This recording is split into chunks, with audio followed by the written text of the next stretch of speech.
Halo guys, selamat datang kembali ke Well Share Fest 2021. Hari ini gue mengundang Bang Ahmad Syahroni, salah satu ya pahlawan Indonesia lah, from zero to hero kalau kita biasa tahu. Sekarang lagi apa Bang ya? Jadi presiden mimpi kalau nggak salah ya. Ya. Oke, thank you Bang udah menyempatkan waktunya Thank kemari. you. Mungkin sebelum kita mulai Bang, mungkin ada beberapa segelintir orang yang belum tahu nih Bang Ahmad Syahroni itu siapa. Mungkin boleh sharing sedikit Bang tentang Bang Syahroni. Mungkin juga banyak yang tahu juga. Banyak yang tahu. Cuman mungkin lebih detailnya kan orang menganggap bahwa ini orang dari mana sih misalnya gitu kan. Ada yang sudah tahu tapi pengen tahu lebih detail biasanya. Yeah. Cuman kan untuk menjelaskan lebih detailnya kadang mulainya itu dari mana gua agak complicated. Gimana tuh complicatednya Bang? Karena semua terlahir ngalir aja, Oke, jadi nggak oke, ada. oke. Kalau targetnya ada, tapi untuk proses target itu gue sifatnya mengalir aja. Oke. Nah Bang, mungkin kalau gue lihat ya di video Raffi apa ngangkat zero to hero, Bang Roni udah biasa lah gitu. Mungkin kalau gue sekarang pengen ngorek sedikit lebih kayak skillnya Bang Roni nih untuk bisa menjadi from zero to hero tersebut. Tapi mungkin kalau kita ngomong skill agak banyak Bang ya. Mungkin gue kayak mau fokus kayak yang gue lihat dari lo nih, kayaknya networking skill lo luar biasa nih. Karena mengingat lo dulu kan, kalau dari cerita lo nih, lo dulu dari apa? Dari supir, terus merangkap sana sini. Cuma kan kalau orang kalau lihat cerita ini kan, wah kok bisa ya dia dari supir bisa jadi begitu? Gimana caranya? Mungkin kita nggak akan bahas asal usulnya gimana gitu. Cuma yang gue pingin tahu adalah, ya kadang kan orang kalau lihat orang kan apa ya Bang ya, tutup sebelah mata atau apa. Kalau ketemu orang kan Bang Roni dulu kayak, oh gue supir, sebelumnya apa, lulusan apa, kerja di mana, kan lo nggak ada itu semua tuh. Nah pada saat itu, di saat lo belum ada ini semua, apa sih yang lo angkat terhadap diri lo semua nih Bang pada saat itu? Pada saat itu gue orangnya cuek aja ya, cuek, ngalir, pede.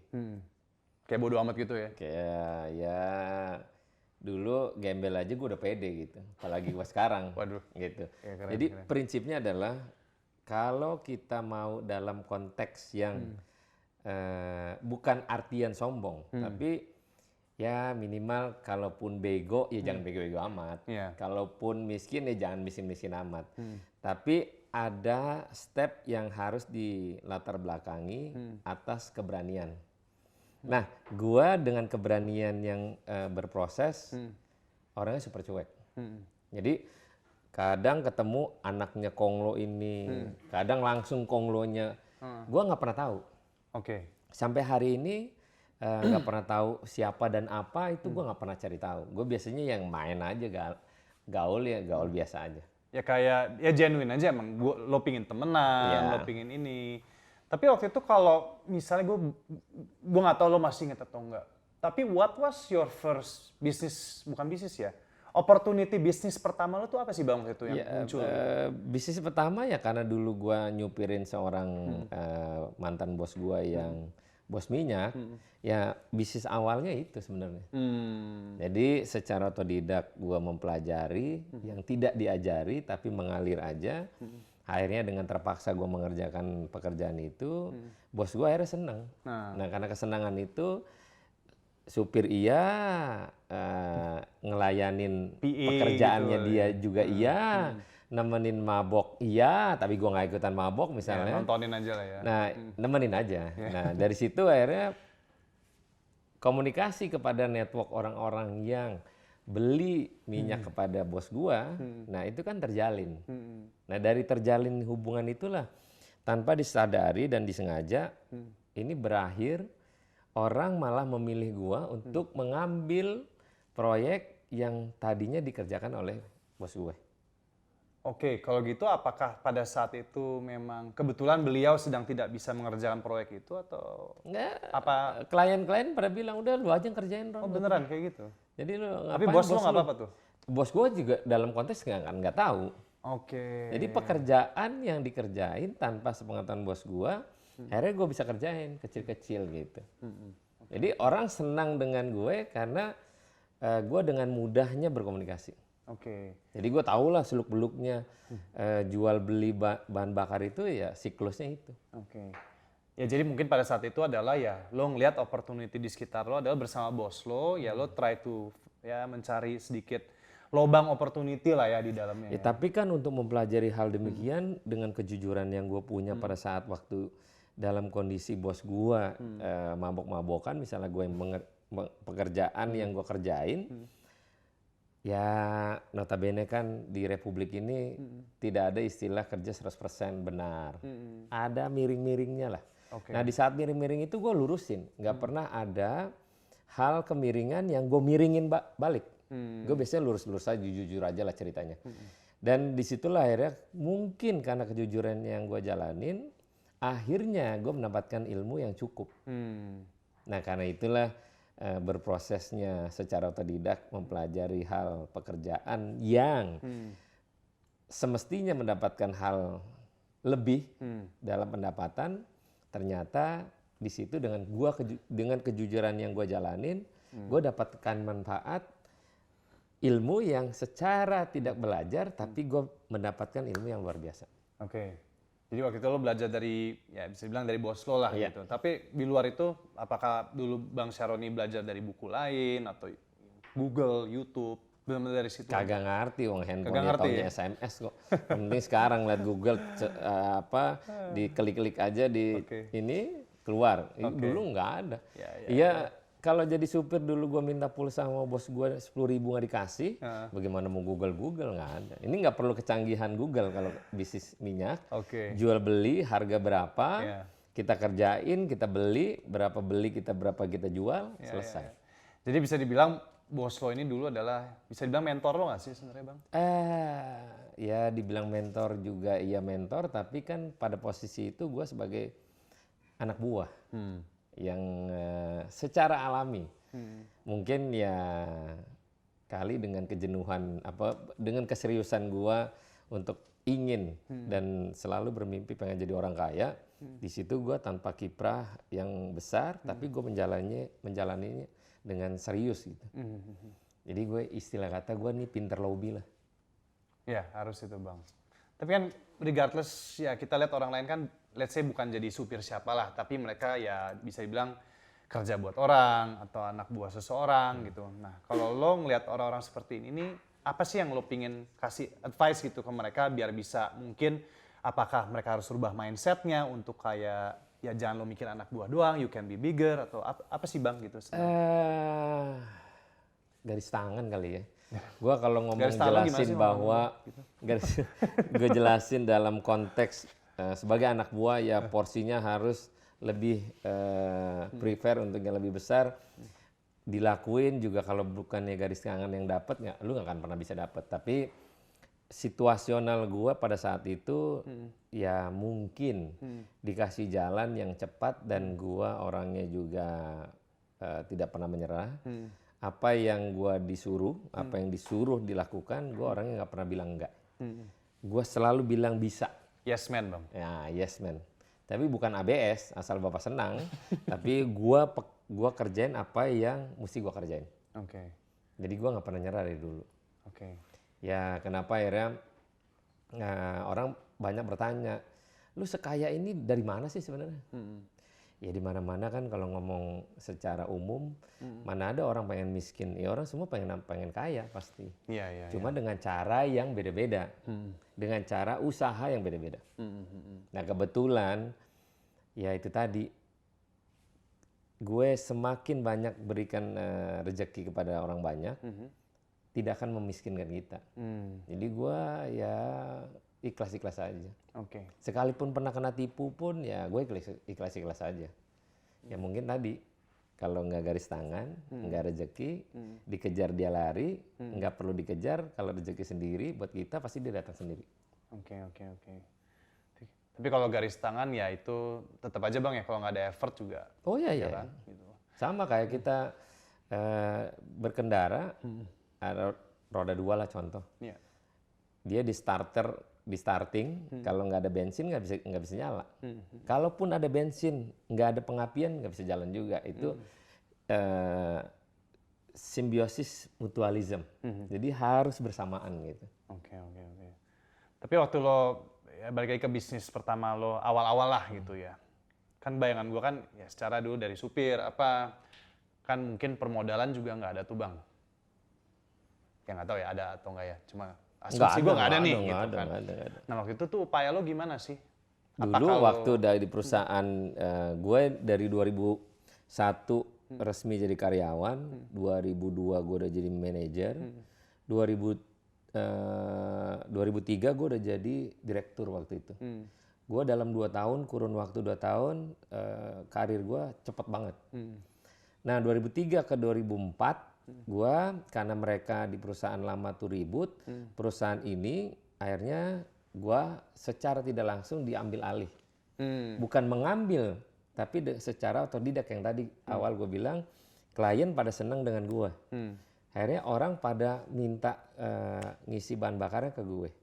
Dan gue pindah ke perusahaan orang lain yang orang lain mau modalin. 6 bulan kena tipu gue. Jadi ada satu surat perjanjian yang gue tanda tanganin. Gue tanda tanganin dengan meneteskan air mata. Karena di saat itu uang gue cuma 5 juta. Sedangkan pengakuan hutang tuh 550 juta. Masih gue simpan itu surat. Dan dari situlah gue berproses tuh. Jadi sebulan setengah setelah pengakuan hutang itu gue bayar itu 550 juta. Entah proses jualan minyak waktu itu gue juga bingung. Pokoknya jualan dengan mudahnya lah untuk menghasilkan, akhirnya gue bayar hutang. Dan mantan bos gue yang dulu nginjek gue masih ada, masih hidup. Sorry, maksudnya nginjek tuh? Dalam artian nginjek untuk membebanin kita untuk bayar utang. Padahal itu sebenarnya uang 550 juta itu adalah uang profit yang harus dibagi dividennya. Tapi gue harus diakui itu adalah hasil operasional dibebankan ke gue pribadi. Nah itu orang masih ada. So ini bos lo yang lo nemenin? Ini bos yang lain yang gue pindah perusahaan. Oh yang beda lagi kan? Oke. Jadi siklusnya begitu gue. Dan akhirnya setelah 2004 gue sendirian, gue ngolah sendiri, gue kontrak kantor sendiri, gue sewa kapal sendiri dengan karyawan perusahaan yang dulu gue supir. Itu gue berdayain sampai hari ini masih ada. Jadi disitulah pelan-pelan akhirnya. Tapi kalau dari journey lo nih kayaknya tadi agak beda ya, karena lo ada opportunity untuk mengambil alih suatu perusahaan yang akhirnya lo bisa olah lah gitu. Tapi kebanyakan yang dari posisi ya from somewhere yang from zero lah gitu, atau dari orang yang belum kerja sana sini gitu, suka kebanyakan mulai dari calo ya tuh bang ya kan, calo, broker-broker proyek. Pasti gitu, kalau ya kan? calo pasti, cuman kan calo di sini adalah bergeningnya beda. Calo biasanya hanya mendapatkan untung, hanya beberapa untung yang harus dibagi. Tapi kalau namanya kerjasama, beda dengan calo. Kerjasama itu kan sifatnya returnnya panjang. Mau panjang kerjasama, maka returnnya juga panjang untuk dibagikan. Tapi kalau calo kan sesaat. Oke, lo mendapatkan sekian persen misalnya, pada saat itu selesai. Nah kalau kerjasama kan bisa cepat, bisa lambat atau bisa panjang gitu. Itu dua kata yang beda antara calo dengan kerjasama. Enggak, soalnya gue pengalaman pribadi lah waktu awal karir gue waktu belum apa-apa ya gue pasti harus caloin dapat persentase. Waktu itu gue memang kepikiran adalah sebenarnya mirip-mirip kayak lo nih bang, pinginnya ya bukan calo doang, I want to do more than this yang long term gitu kan. Tapi realitanya selalu dibalesnya tuh kayak, tapi lo kan masih muda nih, at that time gue mungkin masih 25, 26, jadi orang anggap gue ya, gue nggak ngeliat lo bisa bawa bisa jadi partner jangka panjang gue nih. Jadi akhirnya ya udah posisi gue pada saat itu ya udah gue fine aja terima calo, akhirnya gue terima ya happy aja, anggaplah rezeki belajar gitu. Nah apakah pada saat itu lo merasakan hal yang sama gue nggak sih, orang kayak melihat lo kayak gue mau jangka panjang sama lo, tapi kayak gue nggak yakin, gue pinginnya kekeh lo calo aja misal gitu. Apakah itu terjadi sama lo nggak sih? Nggak terjadi sih, kalau gue prinsipnya karena kerjasama ini sifatnya gue ingin mendapatkan hasil, nggak berpikir akan menjadi politik yang di situ waktu itu. Nah, tapi dengan berjalannya waktu, akhirnya gue tahu bahwa bisnis is bisnis, bahwa di situ ada mafianya. Cara pikir, kenapa gue bilang mafia, ada cara pikir yang tidak normal yang dilakukan oleh partner kita. Maka dari situ karena gue orangnya apa adanya, ikhlas, itu muncul dengan sendirinya aja. Oh, kalau ini nggak benar. Maka waktu itu 2004, nah pertengahan akhirnya gue memisahkan diri dan disitulah akhirnya gue jalan. Berproses sendirian. Bayangin gue tidak ingin bermonopoli, tapi dalam presentasi perusahaan di dalam satu organisasi atau lembaga, dari 14 perusahaan, ya dipilihlah gue sendirian. Jadi tidak ingin minta itu adalah sebagai eksklusif gue perusahaannya sendiri, tapi mereka memilih gue untuk menjadi eksklusif. Tanpa disadari gue megang perusahaan sampai 2013. Bayangin 9 tahun gue memegang agent, istilah kata, itu dengan jalan sendiri. Nggak ada yang gangguin, semua orang yang mau ganggu gue pasti gue halangin dengan cara gue gitu. Nah bayangin gue dulu ya bukan lahir dari seseorang yang mungkin keluarga yang hebat atau keluarga dari pejabat, tapi gue dulu sudah bisa melakukan lobby-lobby dalam hal penguatan dalam bisnis gue. Kebayang dong kalau gue dulu masih bego aja udah bisa ngatur dengan flow yang kuat dengan situasi yang ada. Gitu. Sebenarnya tuh kayak energi lobby, bakat lobby lo tuh lo rasa sebenarnya dari lo SMA, SMP atau muda tuh udah ada nggak sih? Udah, SMA emang udah udah ada OSIS. ya? Emang udah ada? Udah ketua OSIS itu gue udah merajai untuk memanage teman-teman gue lah. Istilah kata, gue udah ngatur di sekolahan untuk beli ini, untuk olahraganya ini. Gue SMA udah begitu. Buat ketua OSIS lah ya? Ketua OSIS ya. Dulu SMA ada tawuran gitu bang? Enggak, dulu sekolah di 114 Cilincing, bukan tawuran tapi banyak preman, dan gue kebetulan nggak gaul. Jadi teman-teman gue yang dulu sering gue ngajak gue gaul, ya minum, yang ngerokok, gue nggak pernah mau.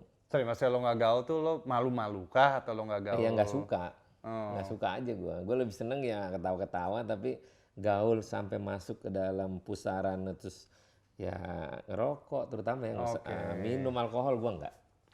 Mungkin maksudnya lo gaulnya tuh lo senang bertemu orang tapi harapannya ya ada ya benefit for both sides lah ya gitu. Kayak saling belajar gitu, menambah sesuatu. Belajar enggak juga. Ya? Gue enggak pintar-pintarnya, bego gue. Sekolah aja dari kelas 4 ke kelas 5 enggak naik kelas. Jadi enggak pintar-pintar amat. Cuman gue mungkin dedikasinya gue orangnya luas dan ya terbuka, itu aja. Jadi kalau ngomong pinter nggak pinter-pinter amat sekolah, biasa aja lah.